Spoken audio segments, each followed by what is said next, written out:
A passenger jet lost both engines over Midtown and began its long, helpless descent through a corridor of glass, where evacuation plans had always assumed there would be time to think. And there was.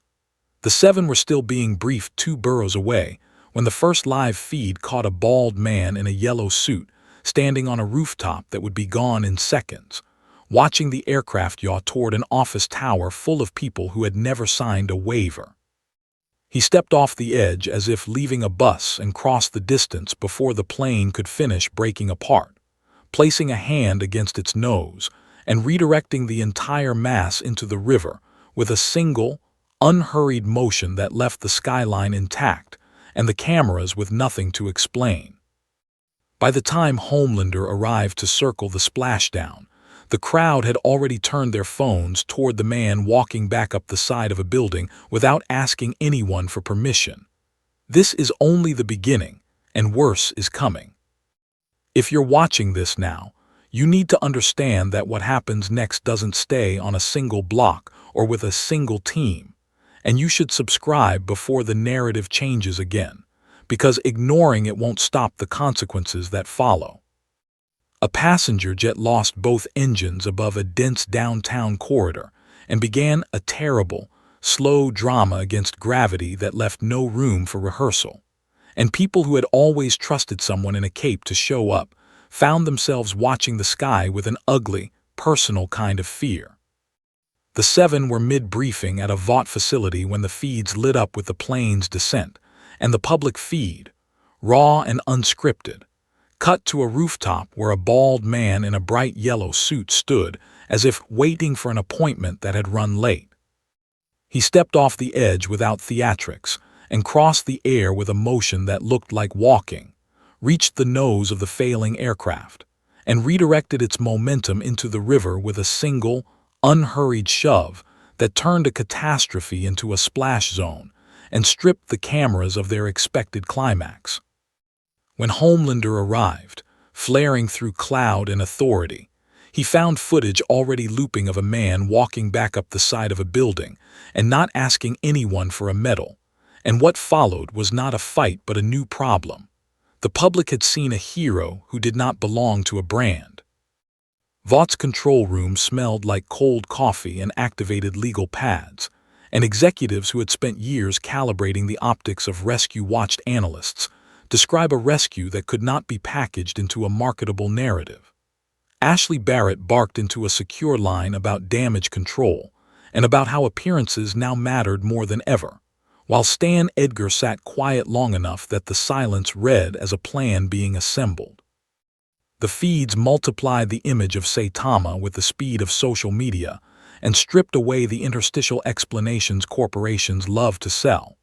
Commentators debated ethics and ratings as if they were tradable commodities, and the simplest fact, someone had saved hundreds without a stunt, rolled across the world, and refused to fit the templates Vought had for heroism. That mismatch did not feel reversible in the way a press release is reversible. It felt permanent and practical, and, for Vought, dangerous. On a secondary stream, Homelander attempted the posture he had used for a decade to set reality into lines, descending in a public spectacle meant to reassert that only the seven could manage national threats, and his show of dominance failed in the way bad theater fails. Not with a crash, but with a silence that forced the audience to notice the seams. He hovered, narrowed his eyes, and tested a controlled flare of power toward the river as if to say, "This is under my domain." But the moved footage and the eyewitness clips already told a different story, one of a man who had rerouted physics without asking permission from a corporation or its mascot. Homelander's presence registered as an awkward afterthought in the stream. Viewers compared clips, and the comparison was not flattering. The slow, public unraveling of his narrative began with one simple realization. The spectacle of authority does not substitute for the practical avoidance of death. Saitama behaved the way he always behaved. He was mildly interested in whether the grocery store where he shopped would still have a sale on the way home, and he treated the situation like an interruption to an otherwise ordinary day. He did not grandstand. He did not pose for cameras, and when reporters tried to pin motives on him, he shrugged in a way that made motive look trivial. That indifference amplified the problem for Vought and for anyone whose livelihood depended on permissionless heroics, because the man's actions were both more effective and less marketable than the Seven's choreographed rescues. When asked later why he had interfered, he offered a short answer about not wanting people to die, and the simplicity of that sentence made executives in boardrooms rethink their whole product line.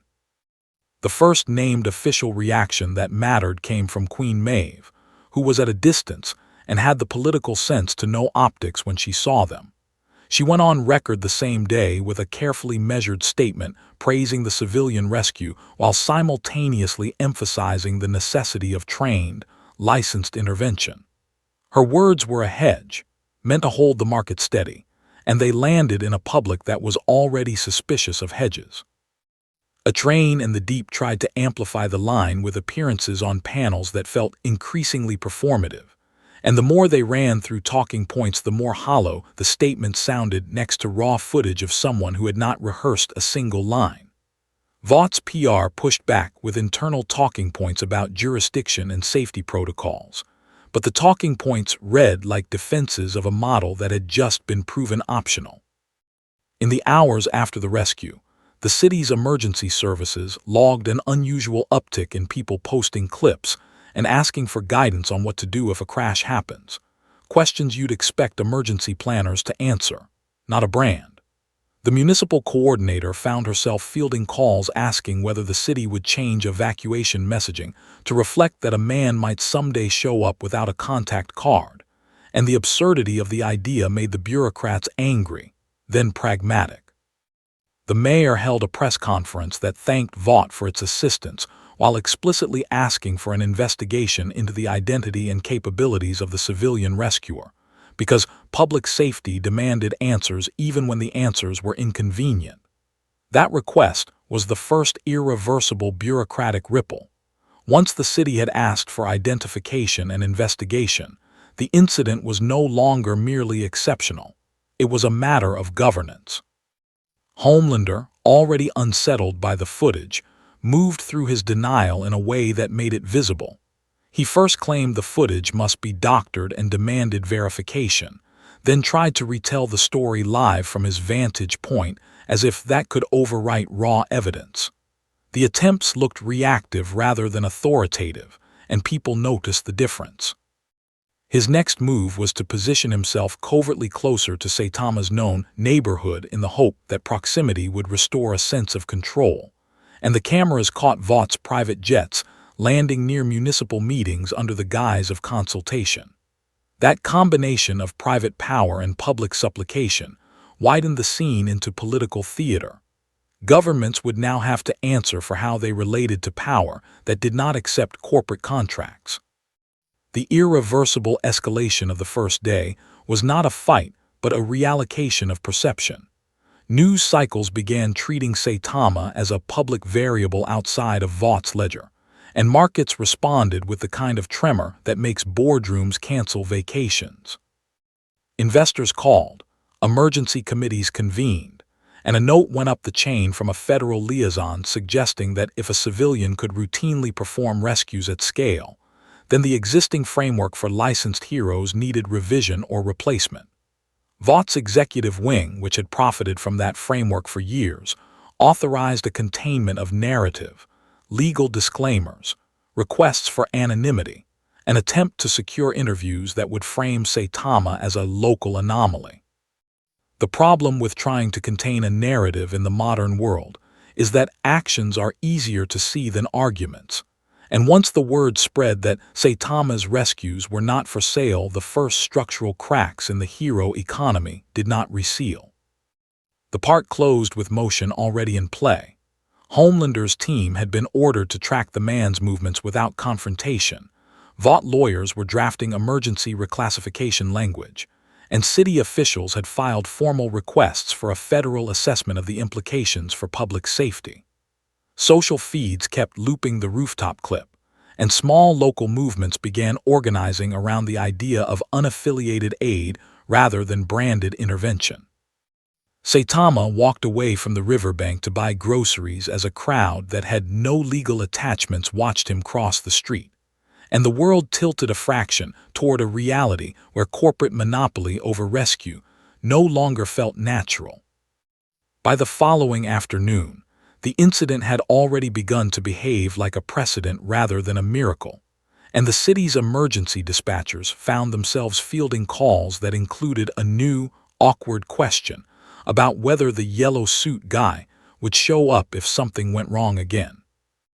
Vought attempted to reframe the narrative with a coordinated appearance by the Seven at a scheduled disaster preparedness drill, but the drill lost its center when a gas main ruptured 3 blocks away and ignited into a rolling wall of fire that began to crawl along a construction trench toward a daycare.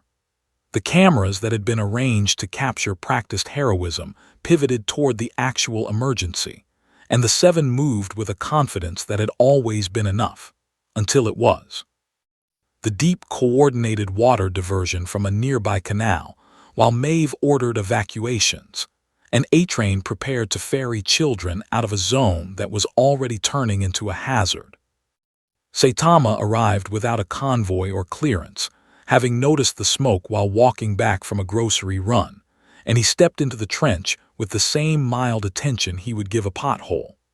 He did not coordinate with anyone because there was no time to ask permission, and he pressed his palm against a ruptured section of pipe to collapse the flame front in a way that redirected the combustion away from the daycare's foundation. The result was immediate and unbranded. The fire lost its path and settled into a contained burn that responders could address without losing the building. On the live feed, viewers watched a man in a plain cape do in seconds what the drill had been built to simulate, and the contrast between choreography and outcome was not kind.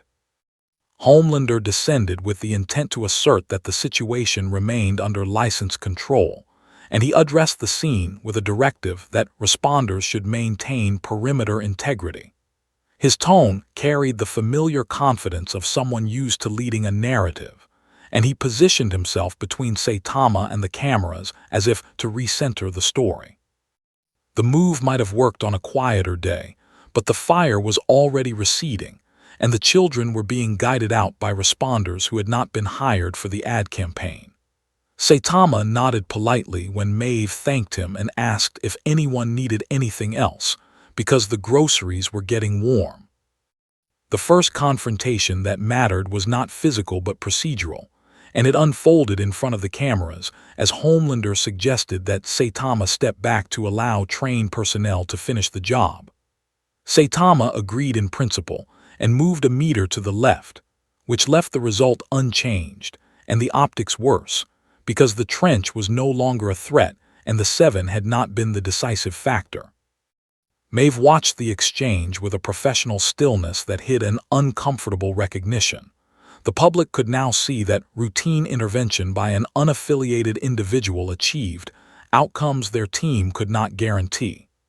A train, still catching his breath from a sprint that had not been needed, realized that speed meant less if the fire had already been redirected. Vaught's field liaison moved in with a tablet and a contract-shaped request, framing a conversation about safety standards and coordinated response, and Saitama listened with the patience of someone being offered a store loyalty card. He asked whether signing anything would make him better at stopping things from hurting people, and the liaison said that it would help ensure accountability, which did not sound like an answer to the question. Starlight, who had arrived moments earlier and taken in the scene with a conflicted quiet, understood that the conversation would look like coercion no matter how it was phrased. The cameras caught the hesitation, and the hesitation became the clip. The irreversible escalation arrived when the daycare's owner, still shaking, thanked Saitama on a live mic and asked why the Seven hadn't arrived sooner, a question that could not be edited out in time. Homelander's smile held for the length of a broadcast second, and then slipped into something tighter as he reassured the public that response times were within acceptable parameters.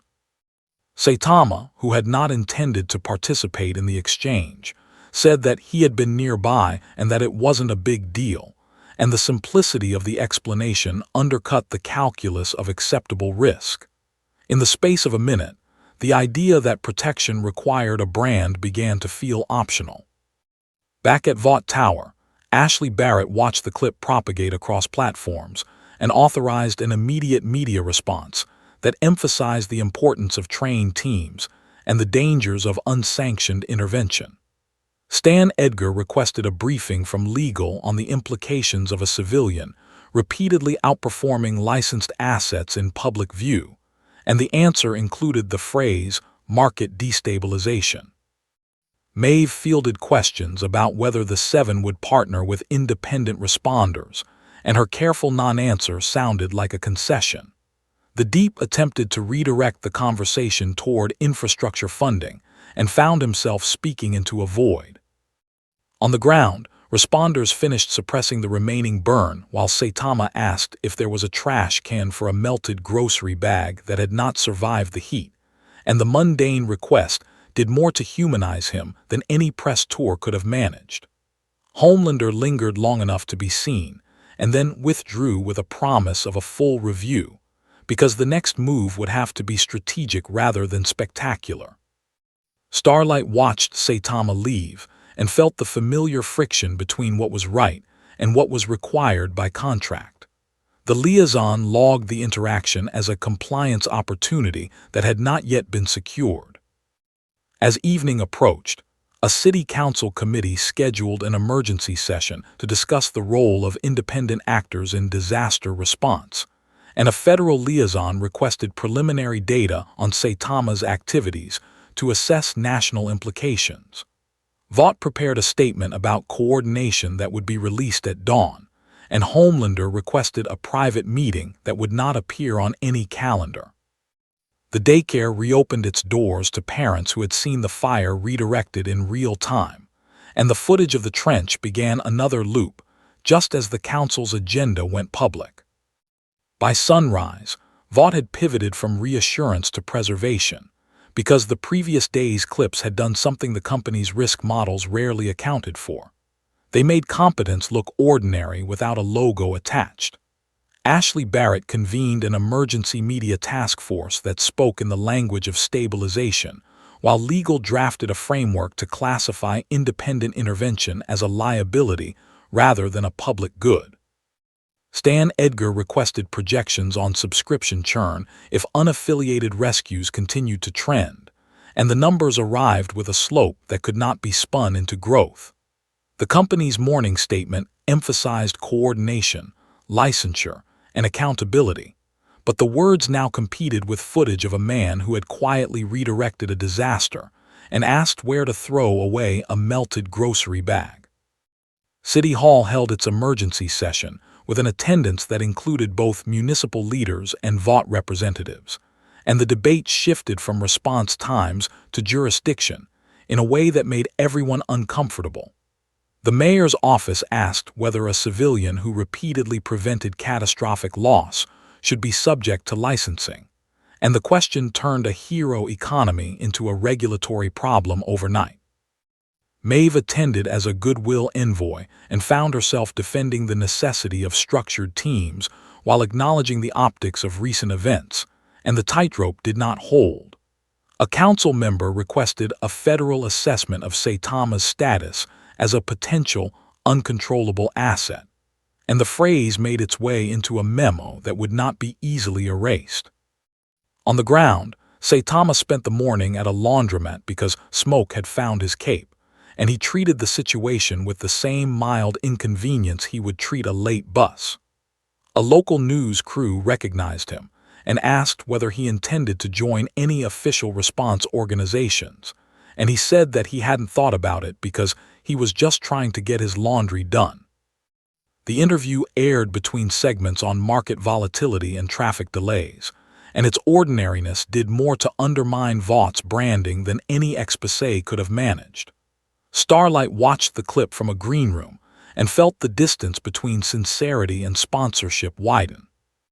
The first systemic reaction arrived from the federal liaison who had been copied on the council's request, and he scheduled a multi-agency briefing to discuss the implications of a civilian capable of routinely preventing large-scale harm. Vought insisted on attending as a stakeholder, framing its participation as essential to maintaining public safety through experience and infrastructure. The briefing's agenda included language about classification and engagement protocols that would have been unthinkable a week earlier, and the shift from admiration to management happened with bureaucratic calm.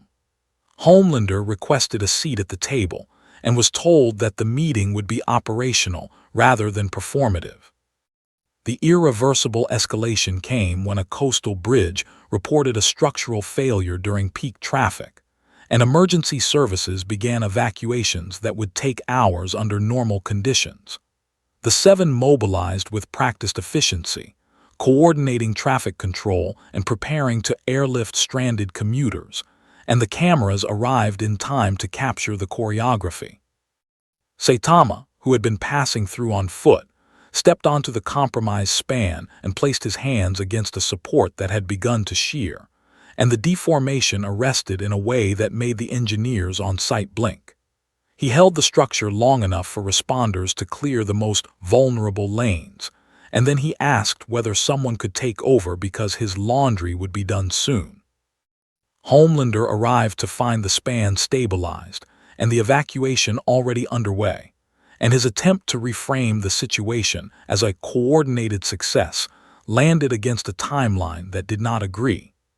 Maeve watched the commuters move across a bridge that had stopped failing before their team had finished deploying, and she understood that the public would draw conclusions regardless of messaging. Vaught's liaison attempted to engage Saitama about safety protocols and was met with a polite nod that did not include commitment. The footage went live before any embargo could be requested. Back at Vought Tower, Ashley authorized a contingency plan to secure a formal partnership with municipal agencies that would require independent actors to register for coordinated response, and the proposal moved through legal channels with unusual speed. Stan Edgar instructed analysts to prepare for a scenario in which the company's monopoly on strength was perceived as optional, and the projections did not comfort him. Starlight fielded questions about whether the Seven would welcome collaboration with civilians, and her careful answer was parsed into admission by evening panels. The Deep attempted to pivot toward infrastructure investment and found the audience uninterested. As night fell, the federal briefing concluded with a recommendation to classify Saitama as a Category 0 responder, pending further assessment, a label that carried obligations without offering benefits. Vaught's representatives objected to any designation that bypassed corporate oversight, and the objection was noted for the record. Homelander left the meeting with a smile that did not reach his eyes and a plan that would require public visibility to succeed. The bridge reopened under temporary supports while commuters checked their phones for the name of the man who had held it in place, and the committee's draft for registration requirements moved to the next stage. By the end of the week, the pattern had become too consistent to dismiss as coincidence, and emergency dispatchers began to notice that incidents resolved faster when a man in a plain cape happened to be nearby. A freight derailment on the edge of a residential district threatened to spill volatile chemicals into a storm drain that fed half the borough, and the Seven were already in transit when Saitama arrived on foot after noticing the smoke while returning a library book. He lifted a derailed tanker just enough to reseat its coupler and turned the angle of the spill into a controlled drip that responders could manage without evacuating the surrounding blocks. The operation that had been planned as a multi-hour hazmat response became a brief containment exercise, and the cameras caught A-Train arriving to a scene that had already stabilized. Maeve attempted to fold the outcome into a coordinated success, thanking responders and emphasizing the importance of licensed oversight, but the public feed had already shown the order of events in a way that resisted narrative adjustment. The Deep managed water diversion as a precaution that now looked unnecessary, and his professionalism read as redundancy rather than reassurance. Homelander descended with a practiced confidence that would once have defined the moment, and he found himself addressing a crowd that was watching someone else return a book. The shift from reliance to comparison happened quietly, and then everywhere at once. Vaught's internal dashboards registered a citywide change in perception that mapped uncomfortably well to Saitama's movements, and Ashley Barrett authorized a saturation campaign about the risks of unsanctioned intervention. Billboards reminded citizens that heroism required training and accountability, while sponsored segments highlighted the Seven's years of service. The campaign might have worked if it were not running alongside live footage of a man who prevented evacuations without a permit.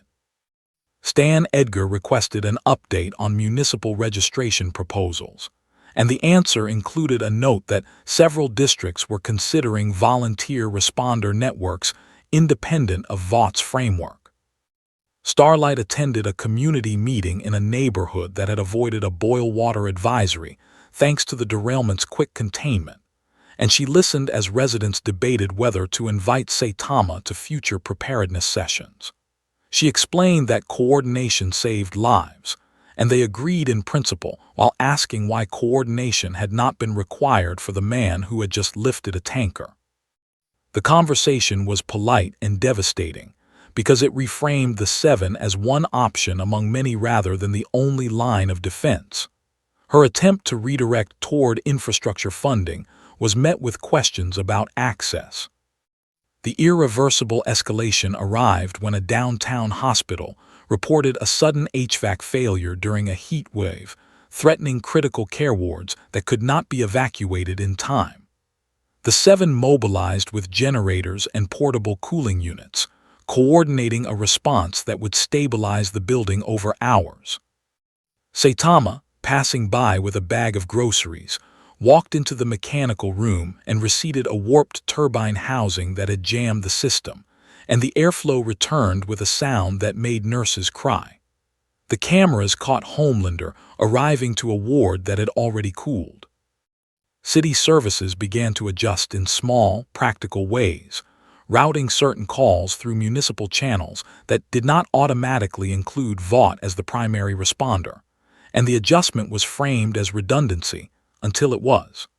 The mayor's office issued a guidance memo encouraging residents to report unaffiliated rescues for data collection, a move that acknowledged a new variable without endorsing it.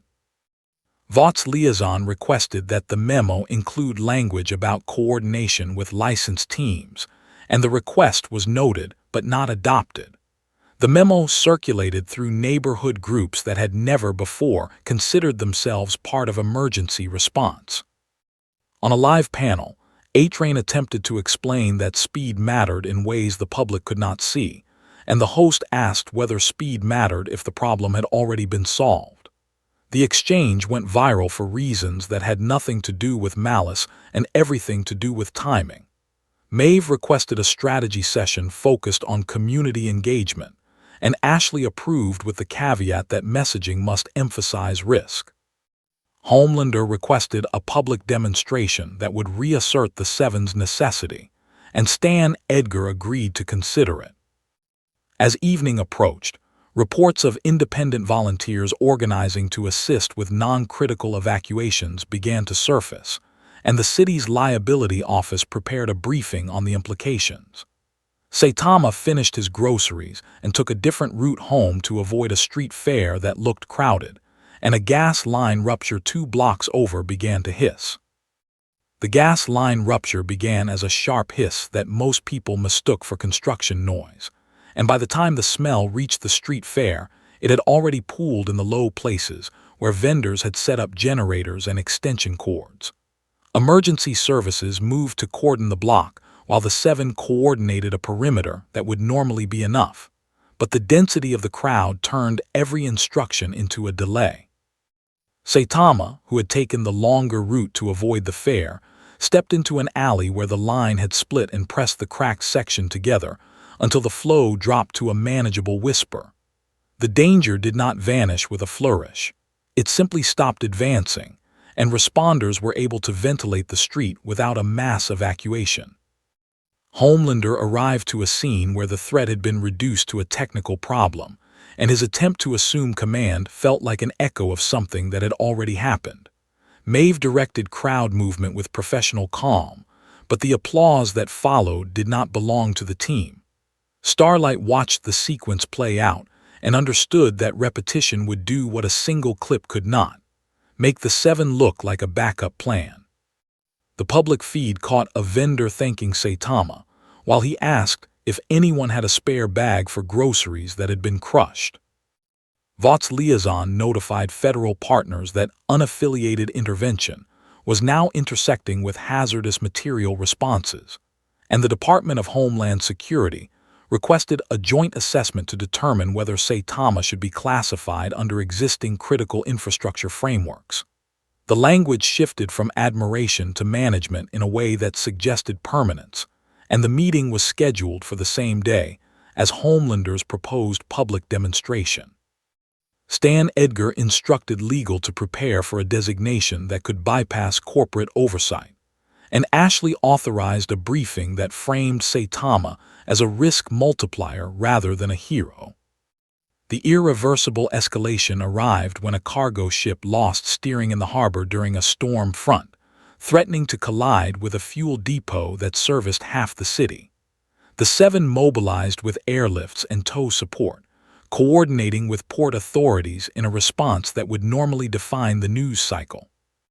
Saitama, walking along the waterfront after dinner, stepped onto the pier and redirected the vessel with a single push against its hull, turning a catastrophic impact into a near miss that left only a dented fender. The cameras captured Homelander arriving to a depot that would not explode. Federal observers at the harbor noted that the intervention occurred outside any command structure and prevented a critical infrastructure loss, and the note became a recommendation before midnight. The recommendation proposed temporary classification of Saitama as an uncontrollable asset to be monitored under national security provisions, a move that would bring military interest into what had been a corporate problem. Vought objected on the grounds that public perception of militarization would damage trust, and the objection was recorded alongside footage of a ship not hitting a fuel depot. On a panel that evening, the Deep attempted to explain the complexity of maritime response, while the host replayed the moment of redirection, and the contrast did not require commentary. Maeve fielded questions about whether the seven were still necessary in a city where disasters were being averted before they escalated, and she answered with a focus on training that sounded abstract next to outcomes. Homelander requested authorization to coordinate with federal partners for the demonstration, and Stan Edgar agreed with the understanding that optics now included uniforms. As night fell, a joint task force began drafting protocols for engagement with independent responders during critical incidents, and the draft included provisions for military liaison. Saitama stopped by a convenience store on his way home and asked if they had a sale on eggs, and the clerk asked if he was the one from the bridge. The storm front intensified offshore, and a transformer station reported a fault. The transformer fault began as a flicker across a grid that had been strained by the storm front, and within minutes entire neighborhoods found their traffic systems blinking into confusion, while emergency generators came online in hospitals that could not afford a lapse. The seven coordinated with utility crews to prioritize substations that serviced critical care, and the response would normally have unfolded over a long night of careful rerouting. Saitama, who had been walking home after asking about eggs, stepped into an access yard where a warped bus bar had jammed a breaker, and reseated it with a practical nudge that restored a feeder line feeding 3 wards.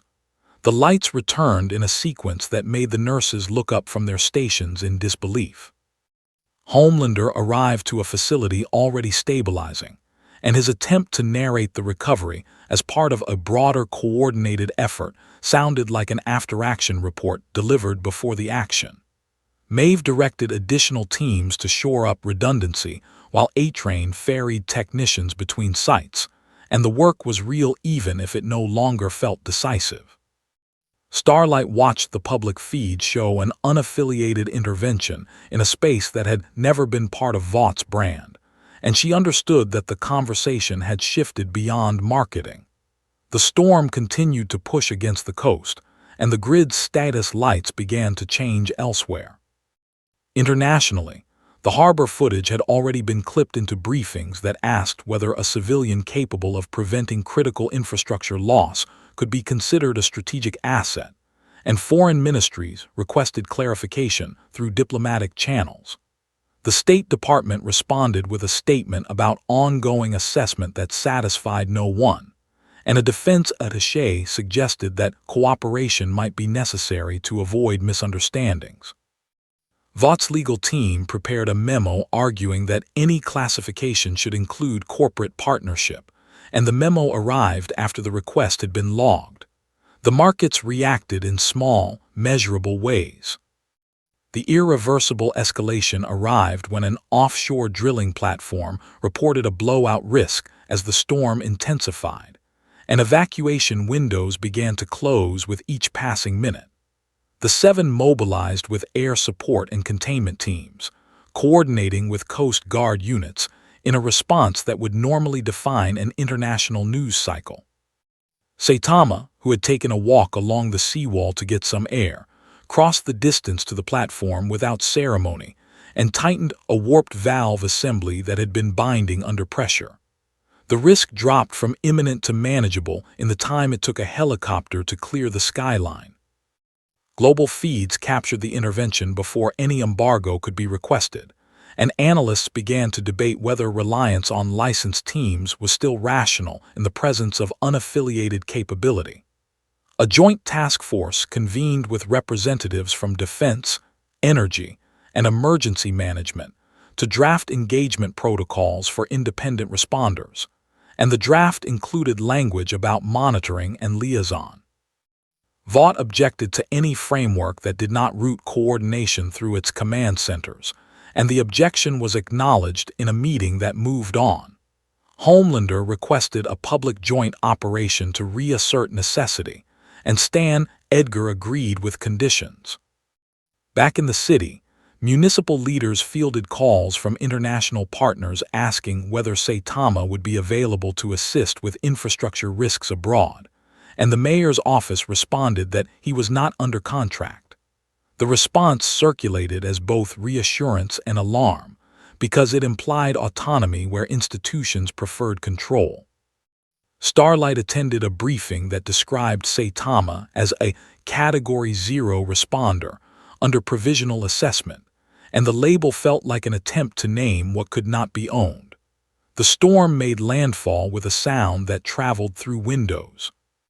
As evening approached, a coastal floodgate reported a mechanical failure that would expose low-lying neighborhoods to storm surge, and the 7 began to coordinate a temporary barrier. Saitama turned toward the waterline after noticing the sirens, and the Joint Task Force finalized a recommendation to monitor his movements under national security provisions. The floodgate's warning light shifted from amber to red. The floodgate's motor had seized under load as the surge pushed against it with a patience that would outlast most machines, and the neighborhoods behind it began the careful process of preparing for water they could not outrun. The 7 coordinated sandbagging and temporary barriers with municipal crews, and the response looked efficient in the way efficiency often does when there is still time. Saitama, having followed the sound of sirens along the seawall, stepped into the service channel and turned the jammed actuator housing until the gate completed its travel, and the water's path shifted away from the streets with a reluctant hiss. The cameras arrived in time to capture Maeve directing traffic, while the most dangerous part of the problem quietly stopped being dangerous. Homelander descended to a scene that had already stabilized and addressed the assembled responders with the practiced calm of someone reasserting command. But the public feed continued to show the sequence of events in a way that resisted rearrangement.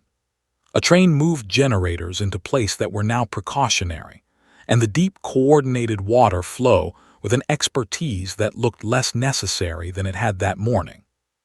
Starlight watched residents open doors that would have been flooded and understood that repetition had made comparison unavoidable. The public did not need a slogan to notice that outcomes were arriving before teams. Vought attempted resistance through process, notifying city services that independent intervention during storm response introduced liability that could complicate insurance claims. The notice was technically accurate and practically irrelevant to a neighborhood that had just avoided inundation, and the city's legal office logged it with a note to review later. Stan Edgar authorized a compliance task force to pursue municipal registration of unaffiliated responders, and the proposal moved through committees that had never before considered hero licensing a civic matter. The Seven's community outreach calendar filled with appearances that would have felt reassuring last month. The irreversible escalation arrived when a high-rise construction crane, loosened by wind shear, began to swing over an evacuation route that had been designated for a nearby retirement home. The Seven mobilized to stabilize the structure, coordinating with engineers on site, and the cameras prepared for a dramatic lift that would define the night. Saitama stepped onto the unfinished floor and steadied the crane with a hand placed against its mast, holding it long enough for crews to secure the boom with manual locks. The route cleared in minutes, and the evacuation proceeded without spectacle. Homelander attempted to frame the stabilization as part of a coordinated effort, but the footage showed the order of operations with a clarity that did not favor the narrative. Maeve watched residents file past a machine that had stopped moving before her team had deployed, and she felt the argument for necessity thin. Starlight fielded questions from a local reporter about whether the Seven would collaborate with independent responders, and her careful answer was parsed into concession before the segment ended. The wind shifted and brought another siren from across the district. In the federal briefing room, the Joint Task Force reviewed the floodgate and crane incidents alongside the harbor footage, and the recommendation to monitor Saitama under national security provisions hardened into a draft. Vaught's representatives requested that any monitoring include corporate liaison to ensure coordinated response, and the request was acknowledged without commitment. Homelander requested authorization for a public joint exercise with military partners to demonstrate integrated capability, and the approval came with conditions that included oversight. The storm continued to press against the coast. Back at the seawall, Saitama asked a responder whether there was anything else that needed holding, and the responder laughed in a way that was more relief than humor. He nodded and turned to leave as the neighborhood's lights flickered back to a steadier state, and a city services alert reported a subway tunnel taking on water 2 lines over. Vaught's compliance task force finalized language for emergency registration requirements, and the mayor's office scheduled a vote. Vought decided resistance could be outmaneuvered the way a PR problem is outmaneuvered, quickly, technically, and with a confidence that ignored bodies.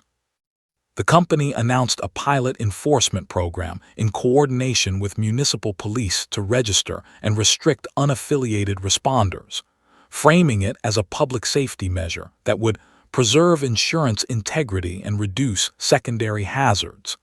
And they rolled armored vans and branded mobile units into neighborhoods where volunteers had begun organizing.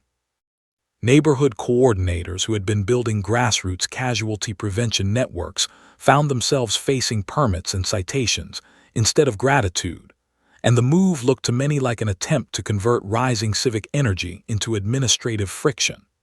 Saitama watched one of the mobile units from across a park bench and asked whether the line for a hot dog was long, and that casual indifference began to make the enforcement look performative on its own. On the ground, Starlight arrived at the first permit checkpoint with a delegation of community liaisons, because Ashley had insisted on a visible corporate olive branch, and she found volunteers who had been wearing neither caps nor contracts suddenly blocked by metal barricades.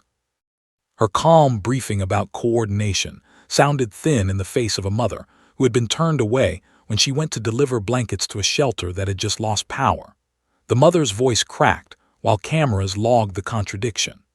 Homelander hovered above the site, his presence dressed to reassure but registered by witnesses as an escalation. And when he leaned into a low broadcast camera to explain that enforcement mattered for public safety, his tone read like instruction rather than care. The crowd's response hardened in a way that made the liaisons, talking points impossible to thread back into acceptance. Vaught's enforcement relied as much on technology as it did on bureaucracy, and the company deployed a geofenced area denial system that emitted directed frequencies to degrade small drones and jamming signals to limit unauthorized live streams near protected assets. The system was sold to municipal partners as a way to prevent misinformation and stop unsafe interference, but the frequencies interacted unpredictably with medical devices and older infrastructure in neighborhoods already running on edge. Within hours of the first field going live, several independent medics reported unexplained monitor failures, and a dialysis clinic logged intermittent outages traced to the new signals. Starlight, watching the telemetry from inside a corporate van, demanded an immediate shutdown, but was overridden by a federal liaison who had accepted Vaught's framing that any lapse could be exploited. The irreversible escalation occurred when the area denial field, intended to nudge crowds away from a staged demonstration site, expanded beyond its planned boundary due to an automatic adaptive routine designed to compensate for local interference. The field's expansion interrupted a planned volunteer evacuation of a housing block where elderly residents were reliant on powered stair lifts. The lift stalled mid-transfer and responders scrambled with backboards and manual carries they had not planned for. Cameras captured volunteers forcing wheelchairs up concrete steps, while corporate guards stood at a rope line arguing about jurisdiction, and the footage altered public perception in real time. Enforcement now looked like neglect. Saitama arrived on the scene because someone called out that people were stuck on the fourth floor, and he climbed the stairwell without complaint, moving with a calm that made the hurried physical efforts look inelegant. Homelander attempted to reframe the incident in front of a rolling feed, saying that technology sometimes required calibration and that safety always came first, but his presence felt like an admission rather than an answer. He circled the housing block like a surveillance buoy, and then descended into an exchange with a coordinator whose ire had moved past civic complaint into political demand. The exchange was imaged and shared, then re-edited into sequences that emphasized his inability to fix the immediate problem. His face shifted through visible stages: denial, when he claimed the field was within specs; insecurity, when footage kept showing volunteers doing what his team had been paid to do; hostility, when the coordinator called for Vought to be held financially responsible for the evacuation; and finally a rage that leaked into tone rather than motion. The psychological change was slow but perceptible to a public that had begun to insist on competence over ceremony. The perspective shift came with a leak. An internal Vought memo circulated to several local journalists and independent activists, detailing contingency scenarios that described unaffiliated responders as competitive liabilities that could erode market share if left unmanaged, and recommending rapid registration and neutralization of brand-displacing variables. The memo did not suggest harming anyone directly, but its language, fiscal risk, asset control, neutralization, read like strategy to people who had seen corporations plan for every eventuality. Once that framing had been exposed, the narrative changed from safety first to market first, and the community's resistance hardened into political opposition. Starlight, watching the memo's text scroll across her tablet, realized that corporate intentions were not just defensive. They were proactive, and the discovery forced her to reconcile her role in a system she wanted to improve. Resistance broke in the institutional sense when municipal leaders, who had been quietly sympathetic to the volunteers, faced a public petition demanding protective legislation for unaffiliated responders and an immediate rollback of geofencing powers. The City Council convened an emergency session to discuss temporary injunctions, and vaught's legal team responded with threats of litigation that read like contract muscle memory. The council's vote on a moratorium split officials along fault lines of campaign donations and political survival, and when the moratorium passed by a slim margin, vought announced a reallocation of assets away from municipalities that had failed to ensure cooperative frameworks. That announcement looked like a threat and functioned as one. Private security contractors began offering provisional services to neighborhoods that could afford them, widening inequality in a way that made resistance both moral and pragmatic. Saitama's role in the breaking point remained minimal in gesture and enormous in consequence. He spent the day helping volunteers carry elderly residents down a stairwell, and then stood in front of an impromptu shelter to ask if anyone wanted the eggs he'd bought earlier. And the moments that would fuel public memory were small and human, rather than cinematic. The optics of a bald man handing a plastic bag of groceries to a trembling resident, while Homelander negotiated press access, crystallized into a new public language: competence without contract. Veterans of the Seven tried to stage goodwill visits to the shelter and found themselves politely declined by people who had seen rescue come without sponsorship. That refusal mattered more than any editorial. The irreversible systemic effect arrived the night a major national broadcaster aired a primetime special combining the leaked memo, footage of stalled evacuations, and interviews with municipal leaders who described the dangers of privatized safety. Sponsors paused ad buys mid-broadcast, and a wave of NGO statements demanding transparent, public-first emergency frameworks swept through legislative channels. Vaught's stock dipped with the kind of speed that produces boardroom panic, and Stan Edgar's office received formal inquiries from multiple oversight committees. Homelander, watching the political fallout spread, found himself moved from a theater of optics to one of legislative risk, and his attempts to restore a narrative through bravado were met with increasingly skeptical anchors. By midnight, the field was down in several neighborhoods under court order. Volunteers resumed organized patrols with the tacit support of municipal officials who had feared lawsuits the week before, and Vought recalibrated its strategy toward lobbying rather than frontline enforcement. The company's compliance task force drafted a new proposal promising partnership, training programs, and co-branded community centers, an attempt to convert revolt into a product line.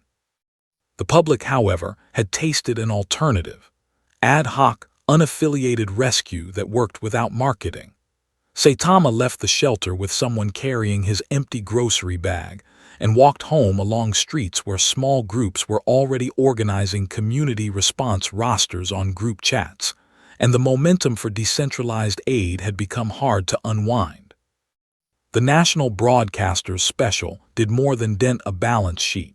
It reframed the entire premise of licensed heroism as a negotiable service rather than an essential utility, and that shift invited institutions that had never trusted Vought to step forward. Within 48 hours, a federal oversight committee announced hearings into privatized emergency response frameworks, and defense analysts began to model scenarios in which unaffiliated capability could alter infrastructure risk at scale. The joint task force that had been quietly monitoring Saitama's interventions elevated its assessment from municipal concern to strategic variable, and the language of the briefings began to borrow from deterrence theory rather than marketing. Homelander watched the hearings from a private lounge, where the muted applause for volunteer networks felt like an indictment he could not contest in public. The major event that tipped analysis into action arrived when a high-pressure natural gas storage cavern outside the city reported a cascading fault during peak demand, and engineers warned that a rupture could produce a blast wave capable of leveling multiple districts. The Seven mobilized with a plan to evacuate the immediate radius and vent pressure over hours, coordinating with state agencies in a response that would have defined the year's hero reel. Saitama, who had been walking through an adjacent industrial park after helping at a shelter, stepped into the access corridor and tightened a compromised valve assembly that had been binding under thermal stress. The pressure drop registered across control boards in seconds, and the evacuation shifted from mandatory to precautionary. Maeve arrived to a facility that had already stabilized and coordinated with responders who were now focused on inspection rather than flight, and her reaction was a professional calm that masked a deeper recognition. Their plan had been rendered redundant by routine intervention. Homelander descended into the control yard and attempted to assert that the stabilization was part of a coordinated effort, but the logs on the engineer's screens told a different story. Starlight fielded questions from state officials about whether the Seven could guarantee response times comparable to an unaffiliated individual who had just prevented a regional catastrophe, and her careful answer was parsed into doubt by evening panels. The cavern's warning lights returned to green. The irreversible escalation came from Washington, where the task force's recommendation to classify Saitama as an uncontrollable strategic asset was fast-tracked under emergency provisions that had previously been reserved for cyber and nuclear incidents. The designation did not authorize force against him. It authorized monitoring, liaison, and a new category of engagement that placed his routine actions alongside threats and opportunities in national planning documents. Vought objected in writing to any classification that bypassed corporate oversight, and the objection was acknowledged and tabled. The shift from hero economy to national security framework was complete in language if not in logistics. International partners requested briefings on how the United States intended to manage a civilian whose routine actions could prevent or redirect infrastructure disasters across borders, and the State Department responded with assurances that cooperation would be sought. The assurance rang hollow to governments that had watched a ship redirected without a contract and a platform stabilized without an invitation. Markets reacted with a tremor that did not settle, and energy insurers began to adjust premiums based on the possibility of independent intervention. Stan Edgar convened a late-night strategy session that included legal, lobbying, and crisis communications, and the plan that emerged prioritized legislative partnership over public demonstration. On the ground, a subway interchange reported a structural shift following the earlier storm, and evacuation began for a rush-hour crowd that had no alternative routes. The Seven moved to manage flow and prevent panic while engineers assessed the load-bearing limits, and the operation would normally have required hours of careful staging. Saitama stepped onto the compromised platform and braced a support that had begun to creep, holding it long enough for trains to clear the section and for responders to install temporary shoring. The crowd moved past him with a gratitude that did not translate into brand loyalty. Homelander arrived to a platform that had stopped failing, and his attempt to frame the clearance as a joint success landed against footage that showed sequence and cause with unforgiving clarity. Starlight watched commuters check their phones for Saitama's name and felt the institutional panic shift from defensive to anticipatory. The task force scheduled a follow-up to discuss liaison protocols for unaffiliated responders during critical incidents, and Vaught's representatives requested a seat at the table they could not control. The trains resumed service under temporary supports. As night fell, the designation circulated through agencies that would now include Saitama in risk matrices and contingency plans, and the consequences began to appear in small ways. A permit denied here, a security escort requested there. Saitama stopped at a convenience store and asked if the eggs were still on sale, and the clerk asked whether he could sign a petition. The next day's hearing agenda added a line item about emergency frameworks that would not include corporate exclusivity. The hearings did not wait for the week to end, because the designation had already moved Saitama from an inconvenient anomaly into a planning variable, and institutions prefer to get ahead of variables by defining them.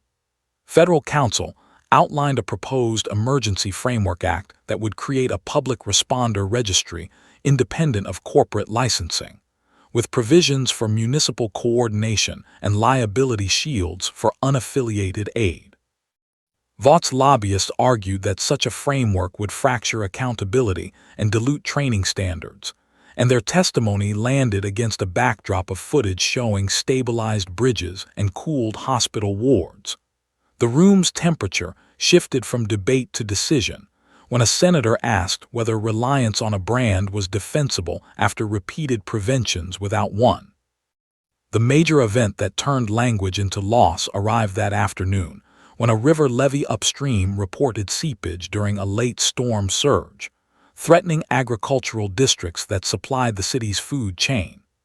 The Seven coordinated with state engineers to deploy temporary barriers and prepare staged evacuations, and the response would normally have taken hours of coordination across agencies. Saitama, who had been walking along the embankment after returning a borrowed umbrella, pressed a section of compromised wall back into alignment and packed the breach with displaced fill from the bank. The seepage slowed to a manageable trickle, and the evacuation shifted from urgent to orderly. Maeve arrived to a levee that was no longer failing and directed follow-up inspections, with a professionalism that could not restore narrative primacy. Homelander descended into a cluster of cameras and assured viewers that the situation was under control, and the assurance sounded like commentary rather than action. Starlight watched farmers open floodgates on schedule and understood that the public would connect food security with unaffiliated intervention in a way that would be difficult to reverse. The storm moved on without taking the harvest with it. The irreversible escalation unfolded in the committee chamber when the Emergency Framework Act passed out of committee with bipartisan support, creating a pathway for municipalities to engage independent responders without routing through corporate contracts. The act did not outlaw vought. It made exclusivity optional in the eyes of the law. Insurance consortiums announced provisional acceptance of registry-based coordination for claims processing, undercutting one of the company's strongest levers. Stan Edgar received the update in a meeting that had been intended to plan a public demonstration, and he canceled the event without comment. Vaught's stock reacted with the kind of decline that forces immediate austerity, and the board authorized a restructuring that would reduce community outreach budgets in districts adopting the new framework. Private security contractors began offering premium rescue subscriptions to neighborhoods that could afford them, widening disparities that had been easier to ignore when protection was monopolized.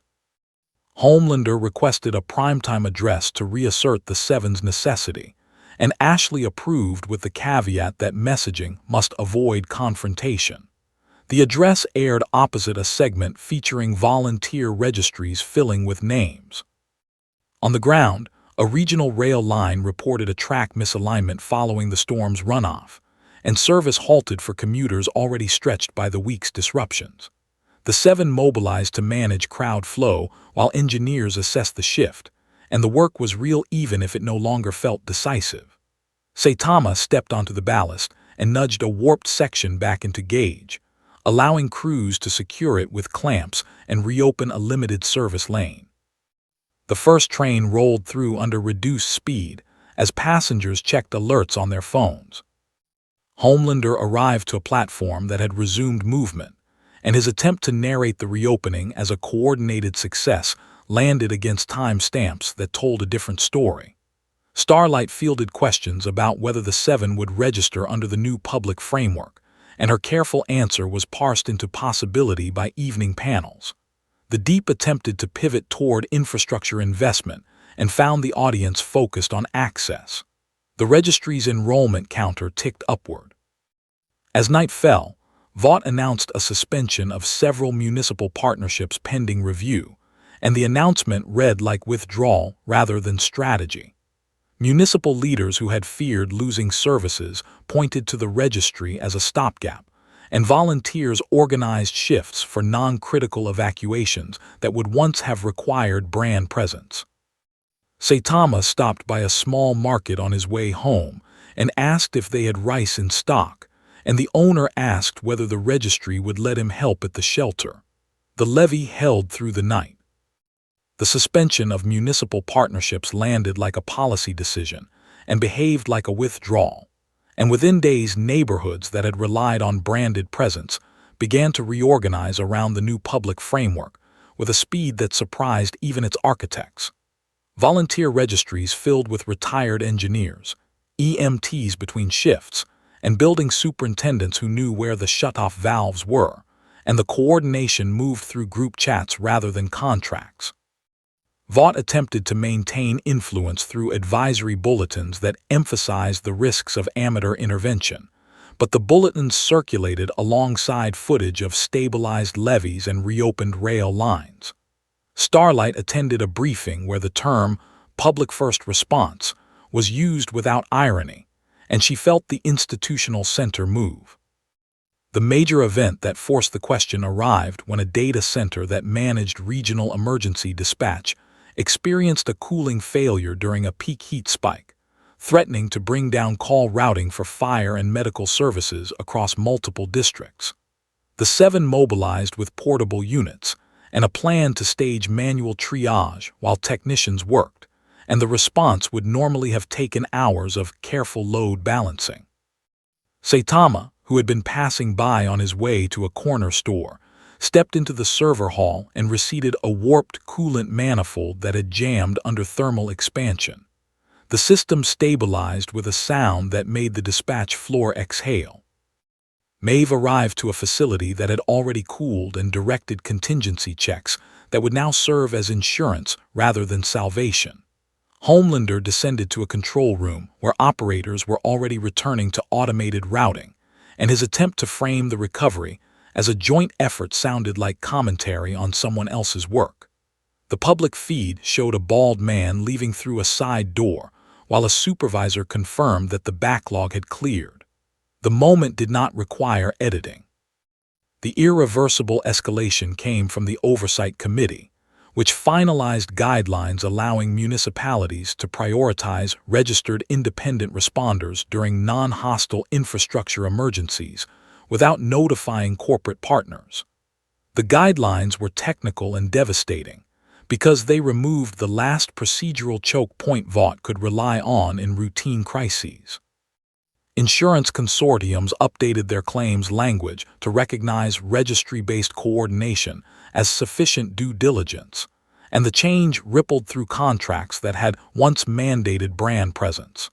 Stan Edgar received the update in a room that had been built to weather storms and found it quieter than expected.